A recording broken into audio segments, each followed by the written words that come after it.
Now, there's a lot of prejudice and skepticism for bodybuilding because of the abuse of the drugs. Of course, we know that doping spread out to the Olympic Games in every sport, almost.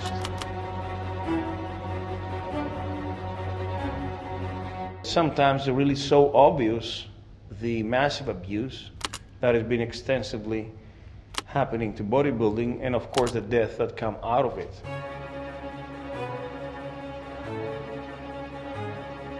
Bodybuilding is not an Olympic sport, and frankly, I don't believe it should be ever done. Actually, bodybuilding is a freak show because size matters, and it's not just about size, also it's about freaky conditioning. As a former champion and as a doctor, I know that medicine has to be along with bodybuilding and bodybuilding along with medicine in order to get the best out of this. Bodybuilding is an art. And in order to make the ideal body safely by using all those PEDs and ergogenics, you need to be monitored close up by a physician who also understands the pathology, pathophysiology of how steroids work, but also to know in first place the endocrinology, the biochemistry, and the chemistry of nutrition, kinesiology. So it's something rare to find in a whole package. So people can get not just how to use steroids, because this is something you can find probably anywhere, but how to use them safely and avoid the potential side effects that come out of it by the use of medical prevention, which is the most important thing in order to have longevity. Among the very rare bodybuilders who became doctors or doctors who not just did bodybuilding but succeeded in shows and became champions, because it's way different than using steroids, than working out, and then competing and winning shows. I paid the price of my mistakes because I was thinking more as an athlete back then and not as a scientist. Of course, I was not so mature educationally in order to understand the stupid mistakes of the abuse I was using, but I was driven by vein mainly in order to complete my goals and win. Knowledge is the most important parameter. That's why knowledge is power.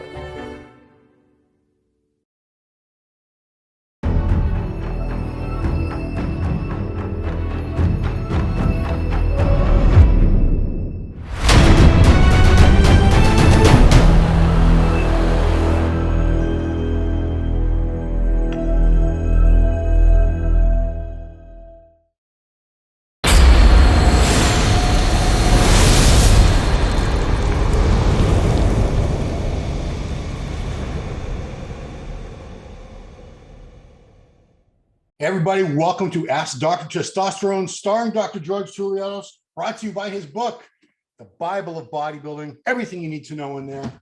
If you're on Amazon.com buying that, go ahead and buy my book, Real Bodybuilding, such a great book. All the way from Athens, Greece now, please welcome Dr. George Toulianos. How are you, Doc? I'm fine, Ranger, thank you. I'm very well, thank you. So we had another qualification from Italy. This guy who was, I think, third in New York Pro now got his card.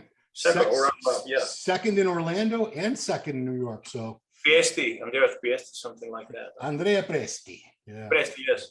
So he's been training with his coaches from Yamamoto Nutrition, Sassi, Mauro Sassi. Yeah, Mauro's a friend of Milos, yes.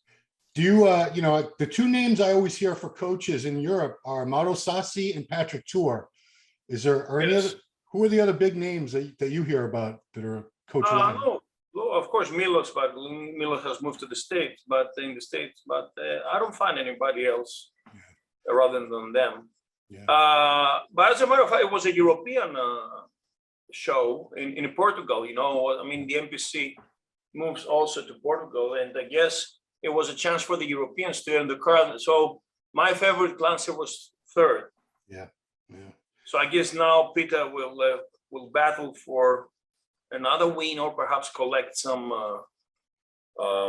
points. I hope he comes and does Chicago or Tampa or Texas. I still haven't seen him in real life, and he looks so impressive. I want to see this guy compete. Presti is not perhaps a mass monster, but he's very symmetrical, very good separation, hardness also, and his balance. He has round muscles, but he's not a mass monster, of course. Now, Clancer was 117 kilogram. That means 255 to 260. That's a lot of muscle, huh? Yeah, I think Presti's is about 260 as well. He's just Really? yeah, he's taller. I think they're both about 5'11", 6 foot. So Presti's bigger than you think. It's just he had leg injuries. He tore his quad twice. He tore his hamstring once. This is over the past couple of years. So he's just starting to get back to really good leg workouts now because he's got that wide shoulder, small waist. He just needs more quad sweep. And I think he's going to be. Yeah, we haven't seen many Europeans, apart from the UK and Germany, competing the Olympia. And this is very promising because the European bodybuilding now removes, it's a dynamic comeback. Yeah. I'm pleased to see European bodybuilders because it's so hard. I remember from Mike K, who was struggling to give a show in the States because every show costs around $3,000, moving back and forth, food and tickets, accommodation, anything, and if you don't have a serious sponsor, just to get in the first top 10, give $3,000 apart from your fees, it's crazy stuff. Yeah, I mean, it's the only sport that I know of that the competitors pay to compete, but I guess there are other sports like that, like NASCAR, those cars are millions of dollars, but they have sponsors like crazy. And now PSG won $10,000, which is, literally it covers in 2 months for the expense. Yeah, I mean, this is not the sport to make a lot of money. If you're getting into bodybuilding for money, don't go find something else. You're probably not going to make a lot of money as a bodybuilder. And perhaps it's the hardest sport, the most demanding. Yeah, it's every day, every eating all the time, every day, every night. Yeah, I mean, you criticize by the way you look, not how much you perform, unlike the other sports, Yeah, it's kind of like a beauty pageant with muscles. That's what I say. It's like a pageant. They come out on stage, they got judges, It's not like a sport like soccer or football or basketball where the most points through a bat across a goal or, it's very different. But anyway, yeah, congratulations to him. So the top 5 was Andrea Presti, Andrea Musi, another Italian pro, Peter Clanchier, Tim Budesheim from Germany, Vlad Sukhorochko from Ukraine, and Big Morgan Ast from France. 300. So it was a business between Europeans, huh? No Americans. It was like the Battle of Europe. Yeah. So congratulations to Andrea. All right, so we got some questions because last week we didn't do a Q&A. We had George Farah, the pro maker, as your guest, so we didn't do questions last week. So we have a few more maybe than usual this week. So let's get started. Hi, doctor. My test is in the higher range, 600, but my SHBG is at the very high range. Any suggestions in addition to stopping caffeine, sleeping well, multivitamin minerals? Would deca at 40 milligrams a week for a month, 2 or 3 times a year be a good idea? I think those are 2 different questions. Yeah, so the problem with elevated SHBG is that it tanks free testosterone, so the one that's active, bioavailable, and ways to minimize SHBG is by increasing the testosterone dose or by doing a single monodose, or perhaps adding some other androgens, DHT derivatives like Steroids prostanolone, master, or also the supplement Boron that can also improve the free testosterone. Now, the second part is you can add a little bit of nandrolone for the sake of, cracky joints, and if you have pain in your shoulders, in your elbows, perhaps. Also, it will assist if you are of low hemoglobin and you have this anemia and fatigue feeling. It will enhance the stamina. And if you're recovering from a bone fracture or if you're rehabilitating from a trauma, it may help along with testosterone. But in order to start this, you need to have good lipids and liver. And of course, control aromatization with testosterone and deca together. Okay, cool. Next one. This question is for both of us. This might be a long question, but all these years in bodybuilding, they want to know what kind of doses have you seen on common bodybuilders, open and classic? Well, classic's very new, so I don't know too many of these guys and what they take, but off and on season, you've known some pros.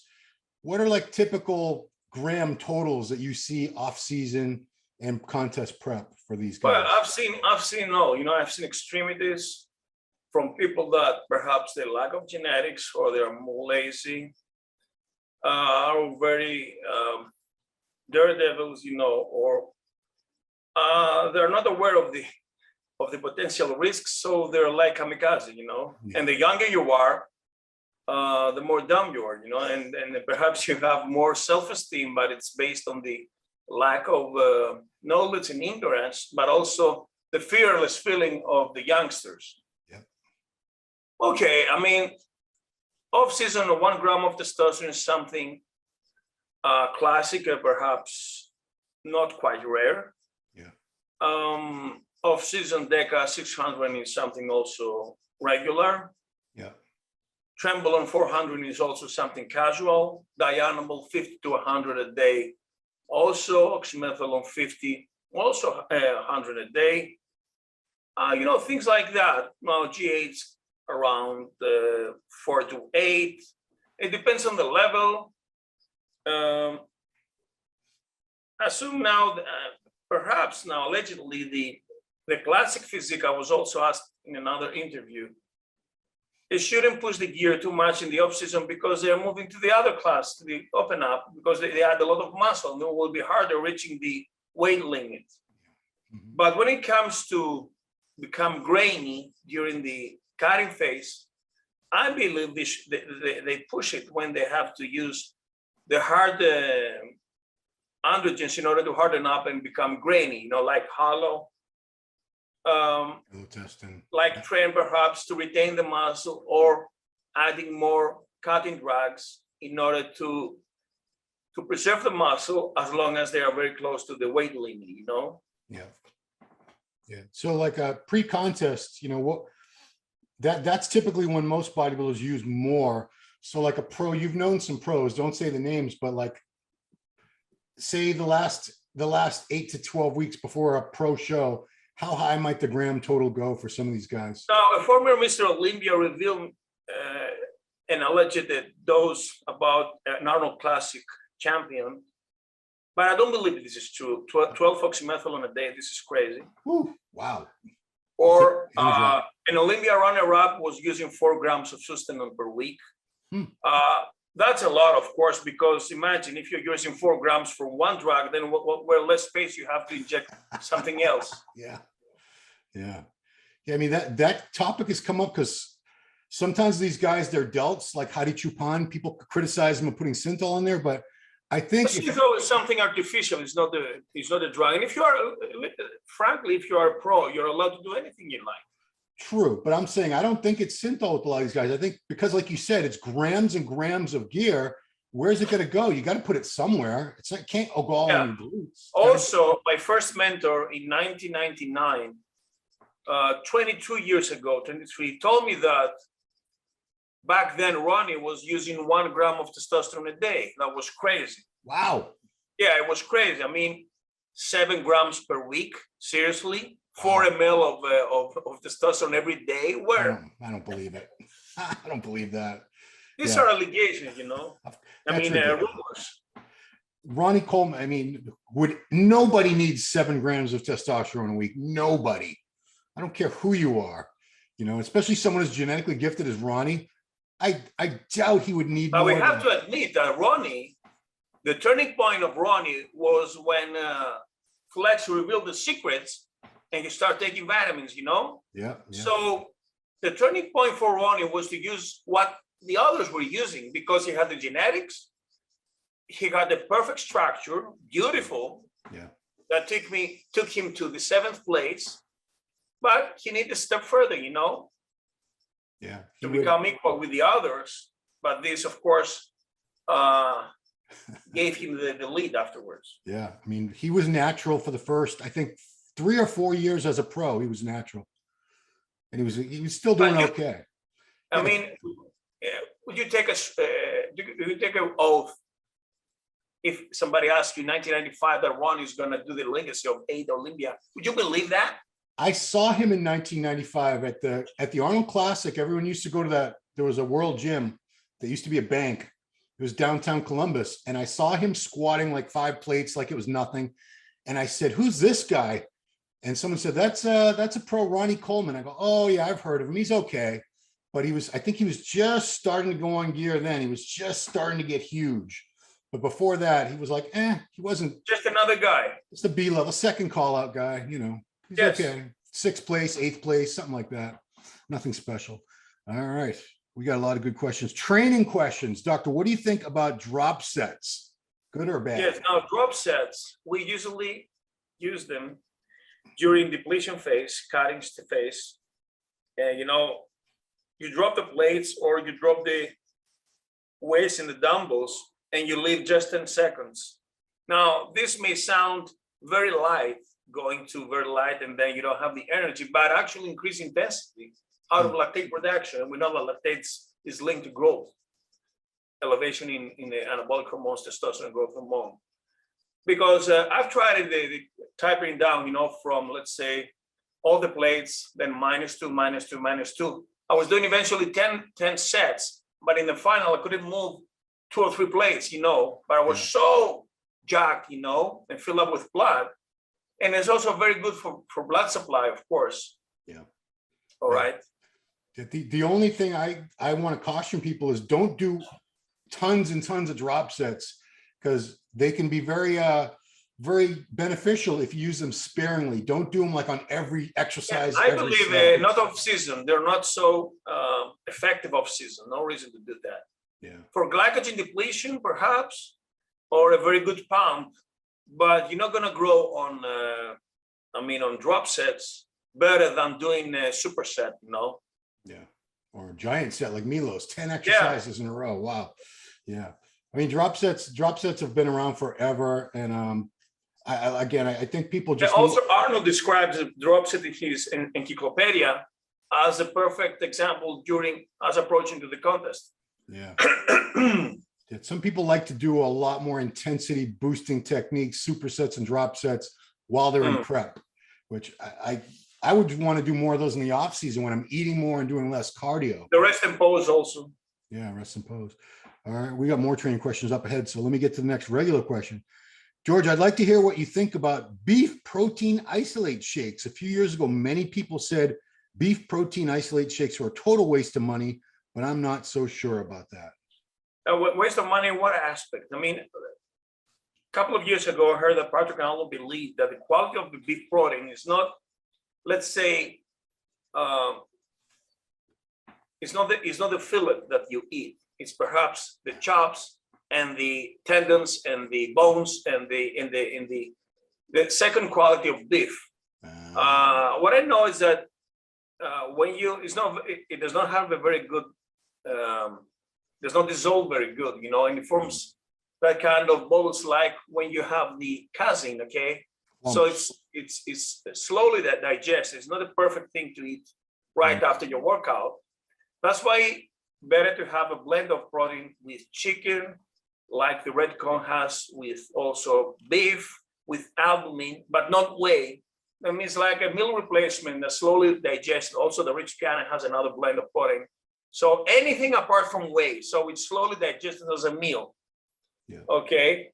And it has a different amino acid profile. This is the benefit about any kind of protein, a different aspect of aminos. So the egg has different high in leucine, perhaps, the whey also high in BCAAs, the casein high in glutamine, and the beef supposed to have another profile that builds up the tissue, because that's what Red Park said 60 years ago. Back then, we had no supplements, and we were forced to eat different animals to get the plethora and the variety of the amino acid profiles, Yeah. Yeah, Reg Park. For those who don't know, Reg Park was Arnold's early idol. Used to be in Hercules movies, guy out of England. He was phenomenal back in the day. Totally natural, big dude. Here's another one. This is a good one. Is Palumbo right about coming off completely, means gear, coming off gear completely every time for 4 to 8 weeks for androgen receptors to clean out? Almost every coach/athlete suggests true TRT dose instead. When coming off, we feel like shit, and T is under 100 nanograms per deciliter. So should people come completely off between cycles, or should they go to TRT? Now, if somebody has no serious perception about having a career in bodybuilding, he should come off to recover his HPDA. But if you want to do a career in bodybuilding, you have to know that coming off completely will take you backwards, a few steps, because you're hypogonadal simply. If you have 100 of nanograms of testosterone, that sucks a lot. It means there's no recovery. And you cannot build, you only catabolize in 100 milligrams. So it's totally non-productive. Okay, the opposite, I would say. I know a Greek pro from his early 20s. He decided, I don't want to make a family, I want to become a pro, so I'll never come off. I was using 2-250 every time he was off, let's say. Yeah. And that was a reasonable and rational decision. And this is when you clean your system. But of course, your HPDA is always off. Okay. Yeah. So the androgen receptor thing, do your androgen receptors clean out if you go very, very low cycle? You can do that, of course. The same happens with the androgen receptors in prostate, Mongetaler. Oh. When he bombs the prostate with cancer, with testosterone, they saturate the androgen receptors, and then testosterone cannot be assimilated by androgen receptors. After the testosterone starts to decline and drop, then the androgen receptors open up searching for androgen, in the space. Yeah. So the same what happens. The point is, when you come off to unblock and refresh your receptors, this is when you start catabolizing, so it's one against the other.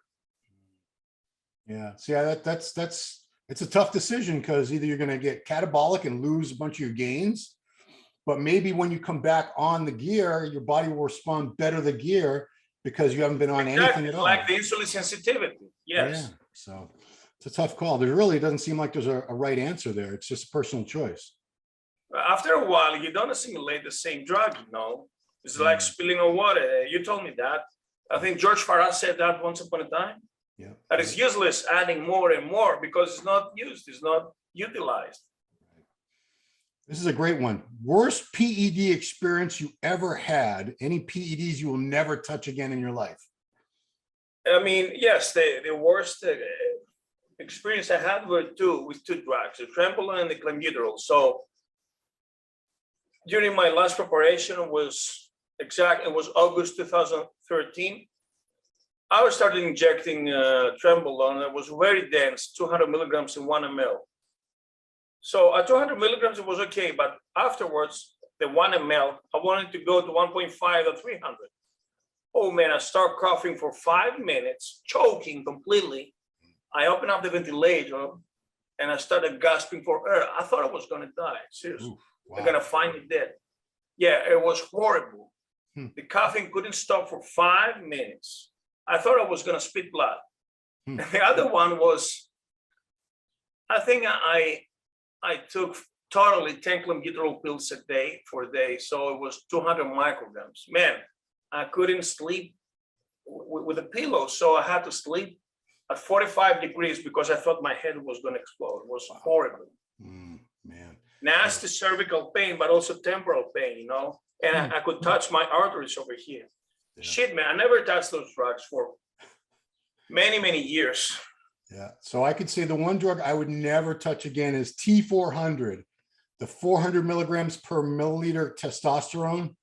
I put that in my leg one time, in my quad, and I had to help my mother's grandmother move the next day. And I was almost crippled. Me and another guy, my brother-in-law, had to move all this heavy furniture and stuff with my leg it was so sore, and it stayed sore for about a week. I bet it was the wrong spot, because if you had injected in your glute, it would be not the same. Because right. I bet you hit a nerve, Probably. So I guess I did it again a few years later. I pinned my quad again, and the same thing happened. The leg was, and I had to help my son move into college. It's always right before moving. What an idiot I am. But I would never inject in my thigh ever again, because I've had bad experiences with that. So it's not the drug itself. You're right. It probably wasn't the T400. It's probably just a bad, exactly. The thighs. You're so much better with the quad, with the glutes And the adults, you know, it's far less nerve endings to worry about. PED experience. Here we go. This is for us older guys. As I get older, I use more machines and less free weights to avoid injury. Is the pec deck or pec fly machine useful? Is it a substitute for dumbbell flies? What do you think? Yeah, absolutely. The pec fly is very good because of the stretch. You know, it does like an arch, full range. Yeah. Unlike the pec deck that you isolate better your pectorals because the elbows are isolated, but the range of motion is much smaller in the torque also. You know, Yeah. I enjoy very much this one because of the extension and the breathing. You know, has a great pump. And yes, it resembles the fly machine, but also I've seen some hammer. It's like doing, you know, free weight with plates. Yeah, yeah. Arsenal strength makes one. I actually think the pec fly is a much better exercise than the dumbbell fly, because dumbbell fly, you're in that arc motion. It's gravity pulls straight to the ground. So when you have those dumbbells, you have a stretch, but up here, there's no resistance because you're pushing this, you're moving this way and gravity pulls this way. So with the dumbbell fly, there's nothing here for your chest. Whereas with a pec fly machine, you get to squeeze all the way and there's resistance, tension on it. The secret and the key is not collide. Leave the tension, okay, but do not collide, because as soon as they collide, you lose the tension in your inner pec. So bring it over here like this. Yeah, I tell people, don't worry about where the handles are. Think about contracting. See, you want the chest to come all the way together. And always exhale, breathe out as you close. Yes, it's a breathing movement. You guys didn't know you were going to get chest training tips today on Dr. T, did you? Well, final question. I would appreciate if you could help me with a case I have. I have one testosterone suspension. I'd like to ask if you know what hormone test I need to take to understand if my testosterone was clean testosterone or was mixed up with stanozolol. Yeah, so taking the chemical structure, stanozolol is DHT derivatives. It shouldn't aromatize, therefore you should check before and after the estradiol and shouldn't change. Also, Winstrol should suppress to a lesser degree the LH rather than testosterone itself. So testosterone will aromatize, increase estradiol, but also supposedly supposed to suppress the LH to a greater degree rather than Winstrol that doesn't suppress the mass because of zero conversion to estrogens and low androgenicity.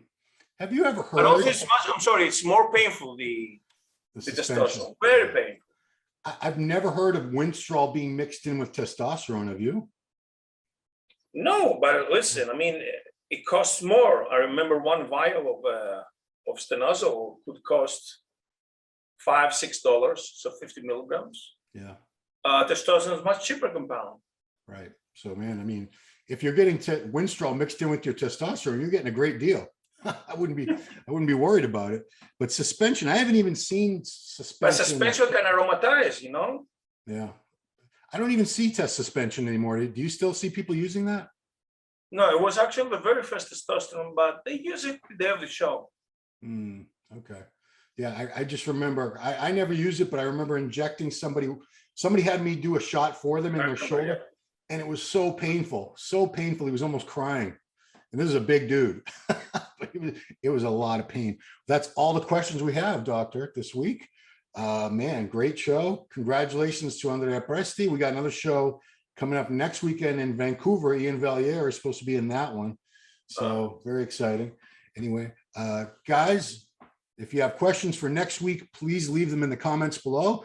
Or even if you don't have questions, leave us some comments. We love comments. We love your feedback. Hit the notification bell up there. And George, Dr. T, we thank you so much for sharing every week your information experience. How is the Steroid Masterclass coming along online? Yeah, it's doing well. It's doing well. You know, I mean, the income of the Masterclass is almost double what I'm making out of Amazon in 1 month. You know, wow. I thank also Muscular Development and Jennifer for the promotion. Yeah. Okay, and I was lucky to get 2 magazines, and I did a brief video yesterday. That's right. On the cover was this German Urs. Yeah. Yeah, he's good. He's good. Yeah, that's crazy. You're able to find them, and because I have people telling me I can't find MD. I said, Dr. Toulianos is in Athens, Greece. He's finding them. Come on, guys, you can find them. Anyway, thank you so much, Doctor. Appreciate it. Every week sharing all this stuff with the viewers for free, like you do, pro bono. So, guys, thank you for watching. We appreciate your viewership. We'll see you right here next week again on Ask Dr. Testosterone. Thanks for watching.